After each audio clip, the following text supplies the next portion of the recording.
जय गुरुदेव। गुरु ब्रह्मा गुरु विष्णु गुरुदेवो महेश्वर गुरु साक्षात परब्रह्म तस्मै श्री गुरुवे नमः। ओम बालार्क मंडलाभासम चतुर्बाहुं त्रिलोचनां पाशांकुशवरा भीतिर्धारयन्तीं शिवां भजे। या देवी सर्वभूतेषु मातृरूपेण संस्थिता नमस्तस्यै नमस्तस्यै नमस्तस्यै नमो नमः। प्रिय दोस्तों नमस्कार। सिद्ध साधनाएं चैनल पर मैं आप सबका हार्दिक स्वागत करता हूं, अभिनंदन करता हूं। आशा करता हूं आप राजी खुशी से होंगे, कुशल मंगल से होंगे। आप सबकी कुशलता मैं मां भगवती से, माता महाकाली से हमेशा चाहता हूं। दोस्तों इस वीडियो में मैं एक बहुत ही अजीबोगरीब और बहुत ही शानदार प्रयोग बताने जा रहा हूं, और इस प्रयोग को आपने कर लिया तो आपके जीवन में एक नई तरह की स्थिति पैदा हो जाएगी। तो वीडियो बहुत खास होने जा रहा है, पूरा देखें, स्किप ना करें। चैनल पर नए हो तो चैनल को सब्सक्राइब करें, लाइक करें, अपने दोस्तों में ज़्यादा से ज़्यादा शेयर करें। बेल आइकन को प्रेस करके ऑल पर क्लिक करने से आपको हमारे वीडियो का नोटिफिकेशन तुरंत ही मिल जाएगा। दोस्तों इंसान की इच्छाएं हर क्षेत्र में जागृत रही है, यानी उसने जो सोचा है उसको करके दिखाया है। असंभव से असंभव चीज़ों को भी उसने अपने पक्ष में कर लिया है। अब जो है इंसान के दिमाग में आया, साधु संतों, बड़े बड़े ऋषि मुनियों, महात्माओं, सिद्ध पुरुषों के दिमाग में ये आया कि ये पशु पक्षी भी तो बोलते हैं, तो इनकी भी तो कोई भाषा होगी। जैसे मनुष्य की भाषा है इस तरह से इन पशु पक्षियों की भी तो कोई भाषा होगी। तो ये क्या बोलते हैं, उनका अर्थ क्या होता है, ये क्या कहते हैं, कौवा क्या बोलता है, मोर क्या बोलता है, कबूतर क्या बोलता है, मैना क्या बोलती है, तोता क्या बोलता है ना।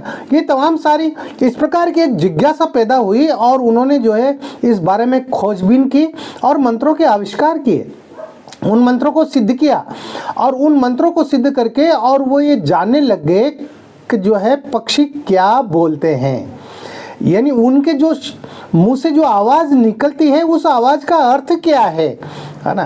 तो ये एक बहुत बड़ी उपलब्धि उन्होंने हासिल की और जगत में प्रचारित किया इस बात को, है ना। तो ये जो साधना जो मैं बता रहा हूँ, ये जो मंत्र बता रहा हूँ, ये इसी से संबंधित है।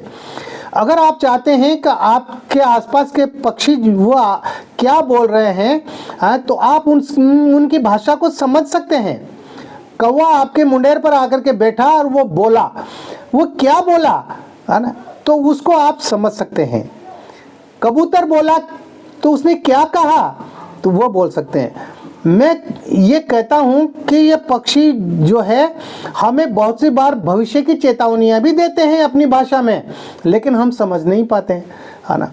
तो इनकी भाषा को अगर आप जानना चाहते हैं, कौवा क्या बोल रहा है, तोता मैना क्या बोल रही है, कबूतर क्या बोल रहा है, चिड़िया क्या बोल रही है, मोर क्या बोल रहा है, या कोई भी पक्षी वो क्या बोल रहा है, आपसे क्या कह रहा है, आपको क्या बताना चाह रहा है, तो आप उसकी भाषा को आराम से समझ सकते हैं। और बहुत सी बार ये इस तरह जो है हमें चेतावनी देते हैं ताकि हम सजग हो जाएं। ये आने वाली विपत्तियों और परेशानियों से भी हमें सावधान करते हैं, सचेत करते हैं। हाँ, मैं बिल्कुल सही कह रहा हूँ। इसी प्रकार से जानवर भी होते हैं। जानवरों में जो है सियार क्या बोला, लोमड़ी क्या बोली, गाय क्या बोल रही है ना, घोड़ा क्या बोल रहा है, तो इनके भी अर्थ होते हैं, है ना। लेकिन चूंकि हम उनको समझ नहीं पाते, तो इन बातों को हम मंत्र सिद्धि के द्वारा समझ सकते हैं। तो यहाँ पर जो मैं आपको ये प्रयोग बताऊंगा वो ये बताऊंगा कि आप 5 पक्षियों की भाषा आप समझ सकते हैं, सिर्फ 5 पक्षियों की भाषा। तो उसका प्रयोग कैसे करना है वो मैं आपको इस वीडियो में बताऊंगा। दोस्तों मैं आपको सच कहता हूँ, मेरे नाना वो पक्षियों की भाषा जानते थे, मेरे नाना वो जानवरों की भाषा जानते थे। हाँ, उनका ज्ञान था उनको, है ना। लोमड़ी क्या बोल रही है तो वह तुरंत समझ जाते थे, है ना। और कौवा क्या बोला उसको भी वो तुरंत समझ जाते थे, क्योंकि वो तंत्र विद्या के बहुत बड़े माहिर व्यक्ति थे। हाँ, बहुत बड़े तंत्र विद्या के माहिर थे, यानी उस जमाने में उनका मुकाबला करने वाला आसपास 50-50, 100-100, 200-200 कोस तक कोई भी नहीं था। ऐसे थे मेरे नाना, है ना। हालांकि मैंने उनको नहीं देखा, हाँ उनका ज्ञान मेरे पास है, क्योंकि मेरे नाना की मृत्यु के बाद मेरे बड़े मामा ने उस ज्ञान को अपनाया और मेरे मामा ने उनमें से जो है बहुत कुछ ज्ञान मुझे प्रदान किया, बहुत सारे मंत्र तंत्र यंत्र मुझे प्रदान किए हैं। तो मेरे मामा भी मेरे गुरु हैं, है ना। जैसा कि मैंने बताया पिछले वीडियो में भी, मेरे 7 गुरु हैं, है ना। और सब जगह से मैंने थोड़ा थोड़ा ज्ञान सब जगह से प्राप्त किया है, मंत्र यंत्र तंत्र सिद्धियों का और साधनाओं का, है ना। मैं अपनी बड़ाई नहीं कर रहा, है ना, लेकिन जितना कुछ मैं जान सकता था और जितना मेरे दिमाग ने सोचा कि मुझे ये भी सीखना चाहिए, मुझे ये भी सीखना चाहिए, मैंने वो तमाम सारी बातें सीखी है, आजमाई है, मैंने उन मंत्रों को सिद्ध किया है ना। तो आप भी कर सकते हैं। सवाल हमारे अंदर इच्छा शक्ति की होना चाहिए। तो दोस्तों, इस प्रयोग को करने के लिए आपको 5 पक्षियों के पंख चाहिए, 5 अलग अलग पक्षियों के पंख चाहिए, एक एक पंख चाहिए उनका, है ना। और आपको क्या करना है, आपको अमावस्या के दिन से ये प्रयोग शुरू करना है। अमावस्या के दिन रात्रि को ये प्रयोग शुरू होगा, ये मंत्र जप शुरू होगा। तो अमावस्या की रात्रि को आप जो है शमशान में जाएं। हाँ, शमशान में जाना पड़ेगा। मैं यहाँ एक बात कह दूं, जिसका कलेजा कठोर हो, जो डरता नहीं हो, निडर हो, वही व्यक्ति इस प्रयोग को करे। लेकिन कम से कम आपको जानकारी तो होगी, हाँ, इसलिए वीडियो को तो पूरा देखिएगा। तो अमावस्या के दिन जो है रात्रि में आपको शमशान में जाना है। कितने बजे? रात के ठीक 12 बजे, यानी 12 बजे आपको मंत्र प्रयोग शुरू करना है ना। वहां पर आप जो है काला आसन बिछा लें, आपका मुंह दक्षिण दिशा की तरफ होना चाहिए, ठीक है। और सामने एक बाजोट भी ले जाए, लकड़ी का पाटा भी ले जाए और उस पर काला वस्त्र बिछाए और उस पाटे पर, बाजोट पर 5 पक्षियों के जो पंख हैं आपके पास में, वो पंख रख दें, एक एक करके क्रम से उनको साइड में रख दें। रखने के बाद में पानी का जलपात्र आपके पास होना चाहिए। आप उनको स्नान कराएं, यानी उनके पानी के छींटे मारें, स्नान कराएं। आप जो है सिंदूर का तिलक लगाएं, सिंदूर भी होना चाहिए आपके पास में, है ना। अगरबत्ती लगाएं, तेल का दीपक लगाएं, तेल का दीपक, आप सरसों के तेल का दीपक लगा सकते हैं, है ना। आप अपने चारों तरफ रक्षा घेरा बना लें, है ना। मैंने आपको पिछले कई सारे वीडियो में रक्षा घेरा का मंत्र बता रखा है, उनको देख करके उस मंत्र को अच्छी तरह से याद कर लें और अपने चारों तरफ रक्षा घेरा लगाएं।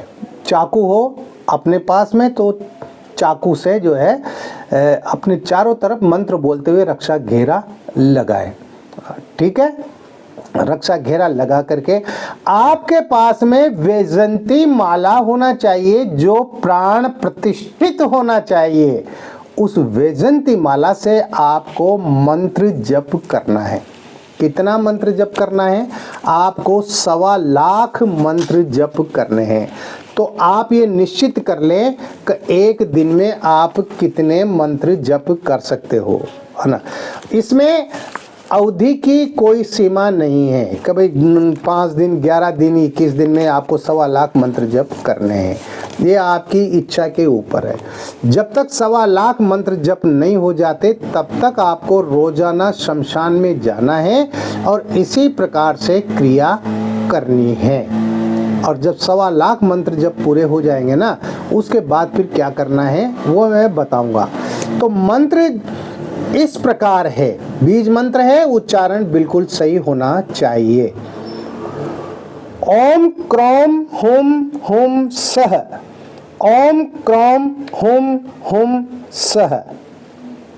बहुत छोटा मंत्र है, आप आराम से जो है इस मंत्र को आप कर सकते हैं। 20,000 मंत्र भी आप रोजाना करेंगे तो 6 दिन 7 दिन के अंदर आपका ये मंत्र सिद्ध हो जाएगा, आपका ये प्रयोग सिद्ध हो जाएगा। जब आपके 1.25 लाख मंत्र जप पूरे हो जाएं, उसके बाद में आपको क्या करना है, उन 5 पंखों को वहीं जलाना है, शमशान में ही जलाना है। और एक डिबिया आप साथ में लेकर के जाएं, या एक बर्तन भी जो है, कोई प्लेट भी साथ में लेके जाएं, जिस पर रख करके उन 5 पंखों को आपको जलाना है। वो जब जल जाएं, उनकी राख बन जाए, तो बहुत ही सावधानी से उस राख को एक डिबिया के अंदर रख लें, बंद कर लें।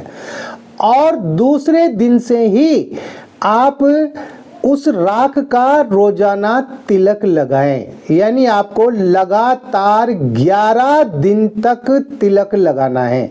11 दिन तक उस हिसाब से उसका तिलक लगाएं आप, है ना। सुबह नहा धो करके स्नान करके और उसका तिलक लगा लें। तो लगातार 11 दिन तक तिलक लगाना है। और इसी मंत्र को रोजाना 21 बार पढ़ना है, यानी 21 बार पढ़ते हुए तिलक लगाना है। आप नहीं मानेंगे, आप 11 दिन में पक्षियों की भाषा सीख जाएंगे, समझने लग जाएंगे। जिन जिन पक्षियों के आपने पंख लिए हैं ना, वो पक्षी क्या बोल रहे हैं उनकी भाषा आप समझ जाएंगे। सिर्फ 5 ही पक्षियों की भाषा समझेंगे, और चाहे आपके जो है मैं किसी और दूसरे पक्षी की भी भाषा समझूं, तो उसके लिए आपको उस पक्षी का पंख लेकर के और ये प्रयोग फिर दोबारा करना होगा, है ना। तो जिन 5 पक्षियों के आपने पंख लिए हैं, उन पक्षियों की भाषा आप समझने लग जाएंगे। वो पक्षी आपके सामने होंगे, आपके आसपास होंगे, वो जो कुछ भी बोलेंगे आप तुरंत समझ जाएंगे कि ये पक्षी क्या बोल रहा है ना। तो इस तरह से आप समर्थ हो जाएंगे पक्षियों की भाषा, उनके शब्द ज्ञान को पढ़ने का, समझने का आपके अंदर पावर आ जाएगी, आपके अंदर शक्ति आ जाएगी। हालांकि इससे कुछ होने जाने वाला तो नहीं है, यानी लेकिन किसी का भला तो कर सकते हो, है ना। बहुत सी बार ऐसे मौके आ जाते हैं कि उसका भला कर सकते हो आप, है ना। बहुत सी बार कई सारी विपदाएं आने वाली होती है ना, तो ये पक्षी हमें बता देते हैं, तो उन आपत्तियों से, उन परेशानियों से बचा जा सकता है। मान लो आप कहीं बाहर जा रहे हैं और कौवा बोला और उसका अर्थ ये निकला कि आज मत जाओ, तुम्हारे साथ दुर्घटना होने वाली है।